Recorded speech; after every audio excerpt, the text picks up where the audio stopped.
Hello दोस्तों, मैं CBSE class 10 trigonometry exercise 8.1 का क्वेश्चन नंबर 2 लेकर आया हूं। इस क्वेश्चन में पूछा गया है कि एक फिगर दे रखी है हमको राइट एंगल एट क्यू और इसमें tan p minus cot r पूछी है। तो हम कैसे करेंगे?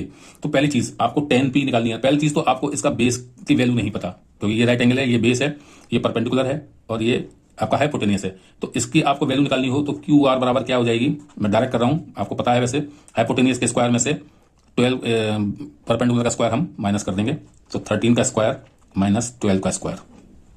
तो आपका क्यू आर की वैल्यू जो आ जाएगी वो आ जाएगी √25, यानी विच इज इक्वल टू 5। तो क्यू आर आपका 5 आपने निकाल लिया।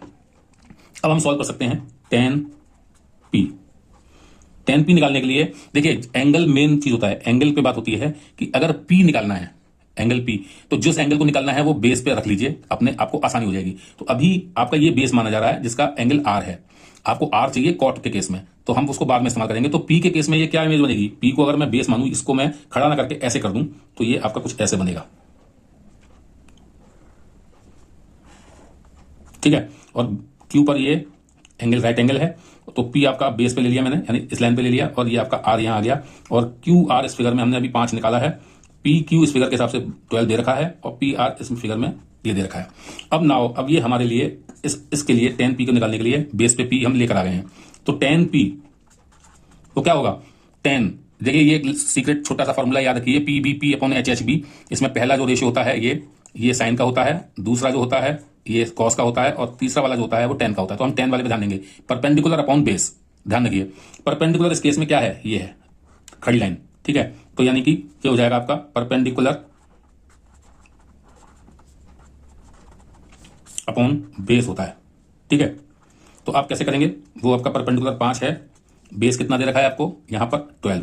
तो tan p तो आपने निकाल लिया।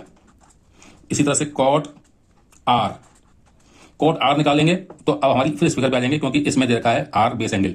तो कॉट क्या होगा? tan का अपोजिट, यानी बेस अपॉन परपेंडिकुलर।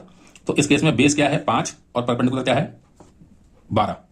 तो बेस यानी क्यू आर अपॉन परपेंडिकुलर क्या है? P Q.